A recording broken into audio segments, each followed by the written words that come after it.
बहुत समय पहले की बात है, जहां गुरु मत्स्येंद्रनाथ योग की दीक्षा देकर घूमते रहते थे। एक दिन वे भिक्षा मांगते हुए एक निर्धन औरत के घर पहुंचे। वह स्त्री बाहर आई, उसका चेहरा उदास और आंखें नम थीं। उसने हाथ जोड़कर कहा, स्वामी, मेरे घर में अन्न का एक दाना भी नहीं है। मैं तो बांझ हूं, मेरे घर में बच्चे भी नहीं हैं। जो कुछ छोड़ जाए, मैं आपको क्या दूं?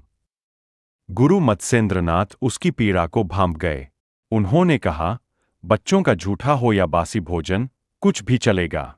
उस स्त्री की आंखों से आंसू बह निकले। उसने दुख के स्वर में कहा, स्वामी, मेरे भाग्य में ही कोई नहीं है जो झूठा छोड़े।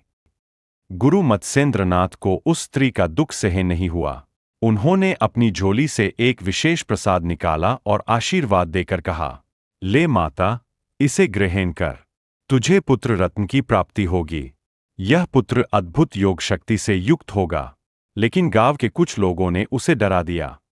यह कोई साधारण प्रसाद नहीं है। इसमें जादू टोना हो सकता है। मत खा इसे। उस स्त्री ने वह प्रसाद पास ही एक गोबर के ढेर में फेंक दिया। समय बीतता गया। बिल्कुल 12 वर्ष बाद वही गुरु मत्स्येंद्रनाथ दोबारा उस गांव में आए।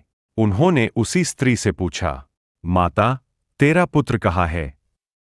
वह स्त्री घबरा गई और झूठ बोल दिया, महाराज, मुझे तो कोई संतान नहीं हुई। शायद आपकी कृपा मुझ तक नहीं पहुंची। गुरु मुस्कुराए। उन्होंने आंखें मूंदी और योग बल से पुकारा, बेटा, तू जहां है, आ जा। तेरा समय आ गया है।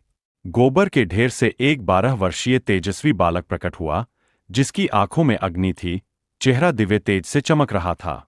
उसने आकर गुरु के चरण छू लिए। मत्स्येंद्रनाथ ने कहा, यह वही बालक है जो मेरे आशीर्वाद से जन्मा है।